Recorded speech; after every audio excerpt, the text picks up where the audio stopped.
Alright, welcome back to the shop. This is my 1992 old body style F150.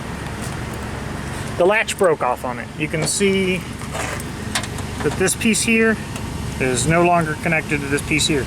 So I'm going to disassemble this and see what it takes to fix it. I don't know whether I need to buy a new one or if I can weld it, or we'll figure that out.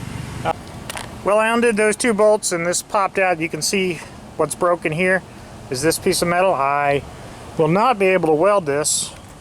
I got a magnet here on the truck and it is not magnetic, so there's no chance of me welding this sucker. And let's get on Amazon and see if I can find a replacement for this.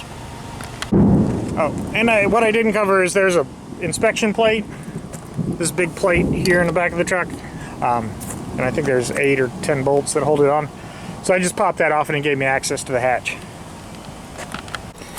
Alright, here's my $10 or $11 new handle. It apparently does not come with the back bolts, which is a little disappointing. Let me see if I can find the old one and reuse the old bolts.